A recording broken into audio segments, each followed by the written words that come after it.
고양시 8선거구를 지역구로 두고 있는 국민의힘의 이택수 경기도의원 만나보겠습니다. 환영합니다.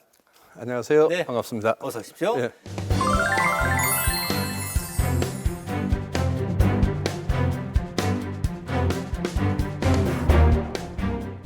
저희 시작하면서 경기도민과 또 고양시 지역구민들에게 인사 한 말씀 부탁드리겠습니다. 안녕하세요. 저는 고양시의 테스형이라고 불리는 이택수 도의원입니다. 제가 일산의 대표 주자로서 경기도에서 맹활약을 하도록 하겠습니다. 네. 지금 안 여쭤볼 수가 없네요. 고양시의 테스형이요? 예, 그렇습니다. 그 애칭은 어떻게 붙은 거예요? 제가 18번 곡이기도 하지만요. 애창곡이? 소크라테스처럼 제가 현명하게 지역구와 우리 경기도를 한번 발전시켜 보겠다 이런 뜻으로 제가 스스로 붙인 별명. 그런가요? 예. 테스형 좋은데요? 그렇습니까? 알겠습니다. 자, 도의회에 입성하신 지 이제 한 8개월 정도 지났네요. 여러 가지 일들이 있었는데 그간의 소회를 좀 짧게 들어볼까요? 예, 어느덧 세월이 8개월이라는 세월이 금방 지나갔는데요. 네. 저는 빠른 세월이었지만 많은 성과는 냈다고 생각을 합니다. 우선 일산에 그 일자리가 부족한데요. 일자리를 좀 빨리 늘릴 수 있는 테크노밸리 착공이 계속 지연되고 있었어요. 그걸 5분 발언을 통해 가지고 질타를 했고 착공을 예정대로 앞당기겠다는 답변을 이끌어냈습니다. 네. 그 외에도 이제 상임위 활동을 통해 가지고 이클레이라는 유엔 기구도 고양시로 당겨오고요. 네. 또 그런 행정감사에서 우수상도 받기도 했습니다. 예. 그 외에도 일산에 그 기업 지원센터라는 그거를 이제 경기도시공사에서 4,500억을 투자해서 일자리 확충을 위해서 하는 거를 좀 이끌어냈고요. 그리고 지금 국립과학관 같은 이제 국가의 국비를 끌어오는 사업도 제가 많이 추진을 하고 있습니다. 예. 지금 일단 요약해서 여러 가지 지금 성과들을 말씀해 주셨는데 중간중간 또 자세하게 말씀을 나누도록 하고요. 자, 의원님 얘기를 좀 해보겠습니다. 런던에서 예전에 도시계획학 석사를 받으셨고 또 국내에 돌아오셔서 도시공학 박사, 그 이전에는 언론사 기자, 다양한 활동을 하셨어요. 이렇게 하시다가 정치 입문은 좀 어떻게 하게 되신 거죠? 예, 제가 매일경제신문에 1988년도에 입사를 했는데요. 네네. 91년부터 정치부 기자를 했습니다. 정치부 4년 동안 많은 경험을 했었고요. 그때 제가 보람을 느끼던 것이 지방자치법을 이제 제정하는데 동행 취재를 많이 했습니다. 그때 제가 언젠가는 지방의원이 돼서 지방자치의 꽃을 한번 피워보겠다 이런 생각을 했고요. 5년 전에 그 기회가 찾아와서 제가 출마를 했고 낙선을 했습니다만 이번에 다시 입성하게 됐습니다. 예, 2배로 축하를 드리겠습니다. 기자였지만. 감사합니다. 네. 자, 지역구 얘기를 해볼 텐데 일산, 동구, 정발산, 중산 1, 2, 서구의 일산 2동 이렇게 지역구로 좀 넓게 분포가 되어 있는데요. 일단 앞서 말씀해 주셨지만 일산 테크노밸리 준공이 이제 관심이 좀 갑니다. 포함해서 좀 지역 현안들 한번 들어볼까요? 네. 정발산동이라 하면은 일산의 중심 지역입니다만은 단독주택 밀집 지역입니다. 그러다 보니까 지역의 어떤 경제력이 많이 떨어져 있는 그런 상황입니다. 그런 어떤 단독주택 밀집 지역인 정발산동, 또 중산 1, 2동, 일산 2동에 기업 일자리를 많이 유치를 해야 되겠다. 그래야 서울로 출퇴근하는 그런 수고를 좀 덜 수도 있고요. 지역 경제도 좀 활성화되리라고 생각합니다. 지금 현재는 거의 기업이 들어오지 않는 상태인데요. 예를 들어서 중산에 삼회 캠퍼스 같은 데다가 창업 벤처 클러스터 또 R&D 연구소 같은 거를 좀 유치를 해서 기업이 좀 들어오게 만들고 싶고요. 정발산동에도 가급적이면 암센터를 중심으로 그 지역 일대에 연관 산업들을 많이 유치를 하려고 생각을 하고 있습니다. 그리고 일산 2동 같은 경우에는 일산 시장이 100년이라는 그런 전통 시장인데요. 유명하죠. 그런 일산 시장을 현대화하는 재건축 사업도 진행을 해서요. 지역 상권을 좀 일으키는데 좀 앞장서 보겠다. 또 이 모든 것은 또 교통하고 연관이 되어 있는데요. 인천 2호선을 일산 2동 또 정발산동까지 연장을 해서 그 지역의 어떤 교통 편의도 좀 업그레이드 시켜보겠다는 그런 계획을 갖고 있습니다. 흔한 말로 영화에 나오는 것처럼 계획이 다 있으시군요. 예, 예, 이렇게 다 연상이 됩니다. 지역별로 꼼꼼하게 일목요연하게 설명을 해주셨는데, 자, 근데 이제 도시 전문가로 잘 알려져 있습니다. 전공이 워낙에 또 그쪽 계통이기도 하고, 도시 전문가가 도의원이 되면 어떤 시너지 효과를 낼 수 있을까? 정책으로 어떤 부분들을 좀 더 확장시키고 발전시킬 수 있을까? 그런 기대가 되거든요. 어떤 말씀 해주시겠어요? 네. 예, 도시는 그야말로 우리 생활 공간인데요. 부동산도 있고 건물도 있고요. 그러면서 또 경제가 있고요. 이런 이제 여러 가지 복합 다단한 도시를 발전시키기 위해서는 도시 전문가 또 경제 전문가 그러면서 공학 전문가인 그야말로 융합 전문가가 좀 필요하다고 생각합니다. 저는 그런 의미에서 많은 공부도 했고요. 네네. 또 실무 경험도 했기 때문에 많은 도움이 될 거라고 생각합니다. 네.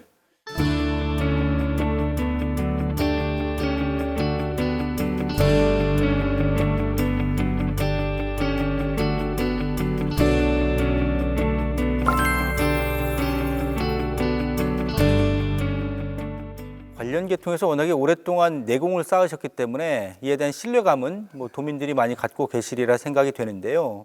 그 가운데 특히 주차 관련된 사안에 이렇게 딱 중점적으로 관심을 갖고 계시더라고요. 노후 주거 지역의 주차 시스템 관련된 연구 용역 최종 보고에도 있었고, 또 단독 주택지 주차난 해소에 대한 대책 마련을 촉구하기도 하셨습니다. 관련된 내용들 좀 두루두루 설명을 좀 듣고 싶은데요. 예, 저는 당선되자마자 네. 주차 도의원이 되겠다고 선언을 한 적이 주차 있습니다. 도의원이요? 예. 왜 그런가 하면은 제가 살고 있는 일산 신도시는 200만 호 정부의 졸속 이제 건설 프로젝트의 희생양이라고 할 수 있습니다. 30년 전에 급작스럽게 도시를 만들다 보니까 인프라에 대한 고려가 좀 부족했습니다. 그런 인프라의 인구는 지금 30년 동안 3배 이상 늘었고요. 그러면서 차량도 3배 가까이 늘었습니다. 그러나 여전히 주차장은 수요가 폭증함에도 불구하고 부족한 상태이기 때문에 아침 저녁 그야말로 주차 전쟁이 벌어지고 있습니다. 네. 그 생활고라고 할 수 있을 정도로 짜증이 많이 나는 상황이죠. 그런 상황에서 주차 문제를 획기적으로 해결하지 않고는 주민들의 그 행복 지수가 높아질 수가 없다. 네. 그래서 이 문제는 반드시 제가 주차 도의원이 되어서 해결을 한번 해보겠다 이렇게 생각을 했고요. 주차장을 늘리는 방법이 지금 당장 알 수 있는 게 공영 주차장 지금 대부분 노면 상태로 있는데요. 이를 입체화하고 또 어떤 경우에서는 유료화를 하고 또 경우에 따라서는 지하 주차장을 만드는 게 있는데요. 그 외의 방법으로는 예를 들어서 공유 주차와 같이 해서 주차 활용도를 높이는 방법이 있습니다. 그리고 탄력 주차라고 해서 주차 단속 시간을 좀 탄력적으로 운영하는 방법이 있을 수도 있고요. 그 외에 예를 들어서 주차 앱을 통해서 또는 공유 주차 시스템 또는 기타 ARS 방식의 어떤 여러 가지 또 GIS 방식 이런 것들을 동원해서 주차 수요를 관리하는 방법이 있을 수 있습니다. 예. 구체적으로 설명을 해주시니까 좋네요. 좀 이렇게 현실적으로 와닿는 부분도 있고요. 실제로 실현되기까지는 많은 시간이 걸릴 수 있고요. 우선 전 당장 지역의 이제 주차 문제를 일시에 좀 해결할 수 있는 방법이 뭘까 그런 부분에서 저희들이 이제 수요 관리에 우선 바로 착수하고 있습니다. 수요 관리 그럼 구체적으로 좀 어떻게 이해하면 됩니까? 예를 들어서 본인이 쓰지 않는 주차 공간, 뭐 거주자 우선 공간이라든가 또는 고양시의 경우에는 상생 주차라고 해서요. 담장을 허물어서 주차 공간을 내주면 인센티브를 시에서 제공하는 이런 아이디어도 나오고 쉐어 개념도 좀 쉐어 개념이 나오고 있고요. 예. 그다음에 예를 들어서 뭐 주차 공간을 지역적으로 편중돼 있는 주차 공간을 좀 골고루 좀 나눠줄 수 있는 그런 어떤 배분 시스템도 좀 만들 수가 있고요. 뭐 여러 가지 방법이 동원됩니다만 궁극적으로는 이제 도의회에서 우리 힘을 많이 써서 주차 예산을 확보하고 그렇죠. 주차장을 빨리 짓는 것이 좋은 방법이라고 생각합니다. 전문적인 그런 뭐 이렇게 계획을 갖고 계신 것 같아서 믿음이 가고요. 뭐 이런 게 정치가 아닌가 싶네요. 사실 도민들의 삶을 좀 편안하게 해주는 건데 이 주차만큼 스트레스 받는 분야도 없거든요. 그렇습니다. 주차 도의원 되실 것 같습니다. 확실하게. 감사합니다. 더 이렇게 마무리까지 정진해 주시기를 당부 말씀을 드리고요. 되게 이제 의정 활동을 열심히 하시는 것 같습니다. 일단 뭐 정확하게 사안들을 제대로 파악을 하고 계시니까요. 신뢰가 많이 가는데요. 이렇게 말씀 나눠보니까 좀 의욕도 넘치시고 이렇게 저렇게 관심 사안도 많으시고 열심히 활동하고 계신 것 같은데요. 남은 임기 동안에 지금 말씀하신 뭐 내용들도 그렇고 좀 3년 지나고 나면 어떤 도의원으로 좀 기억이 되고 싶으신가요? 예, 제가 재수를 하는 동안 4년 정도 앞으로 도의원이 되면 뭘 해야 되겠는지 계획을 좀 짠 게 있는데요. 그 첫 번째 계획은 도시환경위원회에 가서 고향 특례시, 제가 30년 동안 산 고향시의 도시 환경을 좀 업그레이드 시켜보겠다 이런 생각을 했고요. 그 다음에 자녀 한 2년 정도의 상임위는 건설교통위원회에 가서 그 지역에 이제 건설 산업 활성화 또 교통 또 편의성을 좀 정진시키는데 좀 일조를 해야 되겠다 이런 생각을 했습니다.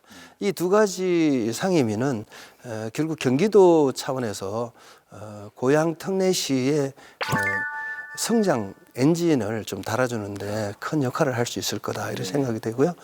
저는 어쨌든 고향시 그리고 경기도의 발전을 위해서 일조할 수 있는 그런 도의원이 돼야 되겠다는 생각을 하고 있습니다. 네. 오늘 참 의미 있는 시간을 갖고 있는 것 같아요. 요거 좀 어떻게 준비를 하셨는지 모르겠는데 우리 이택수 의원님 자신에 대해서 한 단어로 좀 정의를 내려주신다면 어떻게 표현할 수 있을까요? 이택수는 땡땡땡이다. 뭐 이런 식으로. 네. 저는 이택수는 도의원이다 이렇게 얘기를 할 수 있는데요. 네네. 도의원이 뭐 평생의 꿈은 아닙니다만은 지금 도의원이 됐기 때문에 도의원에서 할 수 있는 일이 생각보다 많은 것 같습니다. 특히 지역구에서 제가 할 수 있는 일이 많이 있기 때문에 저 이택수는 도의원입니다. 도의원으로서 저 역할을 충분히 하도록 하겠습니다. 이택수는 도의원이다. 일면 평범한 말 같지만 현실에 충실하자 이런 의미가 담긴 것으로 저는 이해를 했습니다. 그렇죠. 도의원이 하는 일이 제대로만 하려고 하면 얼마나 많겠습니까? 그 역할 제대로 많이 해주셔서 도민들에게 좀 행복과 즐거움을 주시기를 끝으로 당부 말씀을 드리겠고요. 자, 이제 아쉽지만 마무리 인사를 정면 보시고 도민들과 또 지역 구민들에게 해주시기 바랍니다. 예, 일산 주민 여러분, 고양 시민 여러분, 그리고 경기도민 여러분, 저 경기도의원 이택수는 살리는 도의원입니다. 경제도 살리고 지역 주민의 행복 지수도 살려내겠습니다. 저는 준비된 전문가입니다. 반드시 일산 경제, 고양시 경제, 그리고 경기도 경제를 살리겠습니다. 감사합니다.